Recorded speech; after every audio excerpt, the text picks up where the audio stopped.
raw malalaman kung ang tao malinis sa pangangatawan.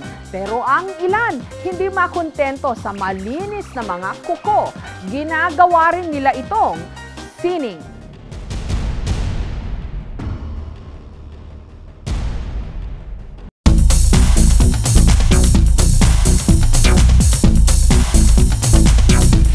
Umabot sa 600 nail artists mula sa iba't ibang panig ng mundo ang kamakailan nagtagisan para tanghalin World's Best Nail Artist.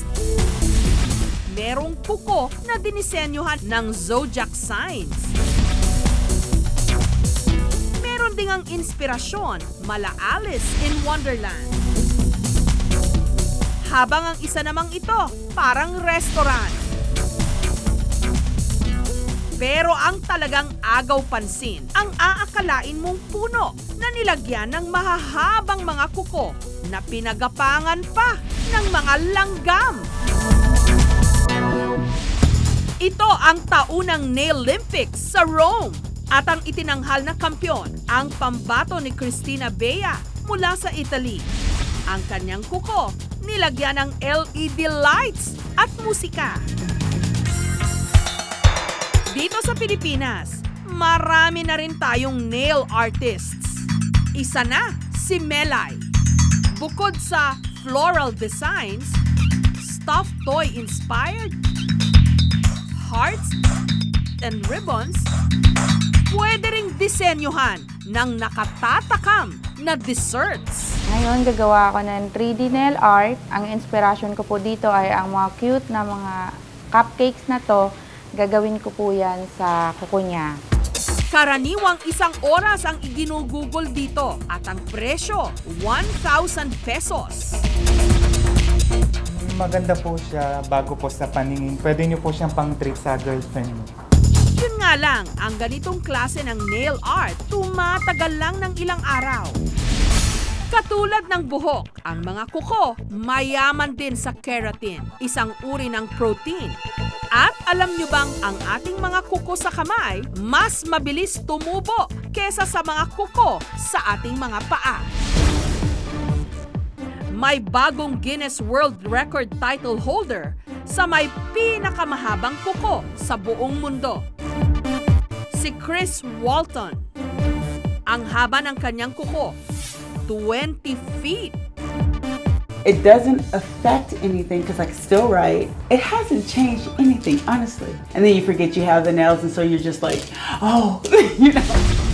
Alam nyo rin ba na ang ating mga kuko may balat at ito ang isa sa pinakamaselang parte ng ating katawan.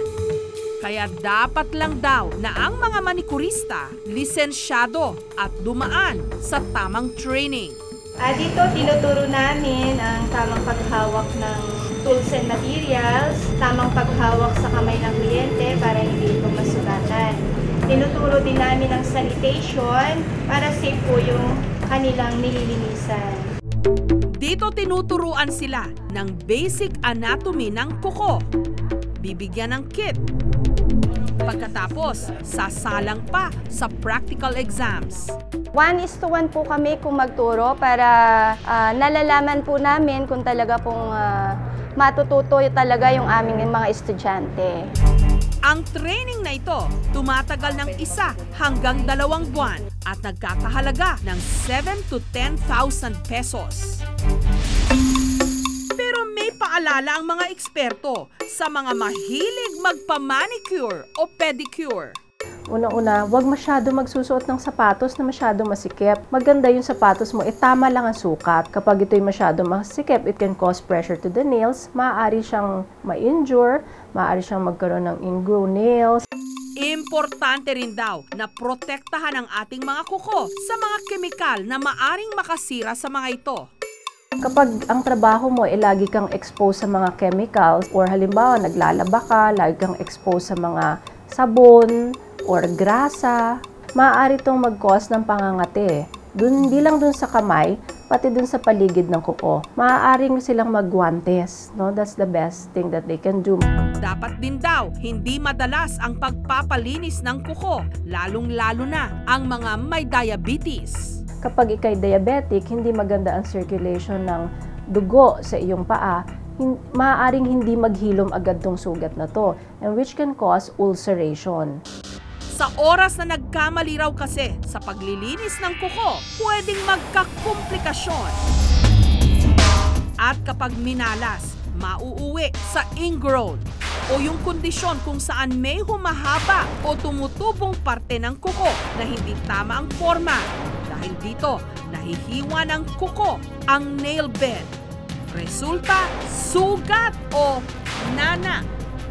Pag pinipisil ko yun, lumalabas pa rin yung ano niya po, parang nana sa gilid ganun.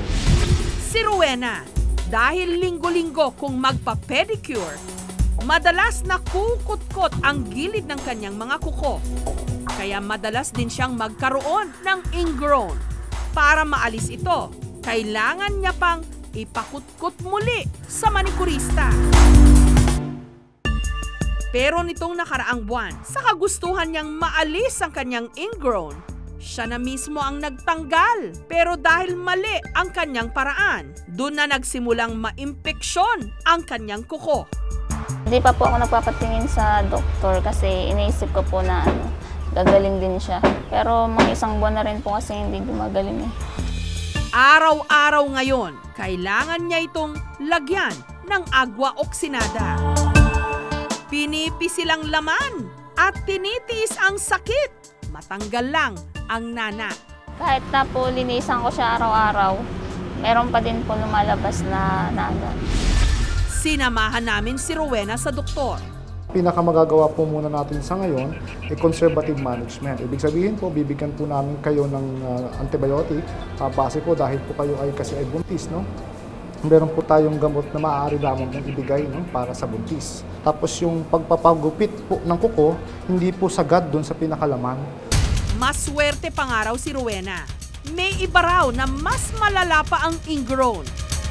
Kaya kinailangang tuluyang tanggalin yung kuko mismo o yung tinatawag ng mga doktor na nail avulsion. Pasintabi lang po, sensitibo ang videong ito. Nilagyan ng anesthesia ang daliri sa paa. At saka maingat na tinanggal ang buong kuko para makuha ang namumuong laman at nana. 2 buwan daw ang aabutin bago ito tuluyang maghilom. Pero ang kapalit naman, mas magandang tubo ng kuko. Kuko lang yan.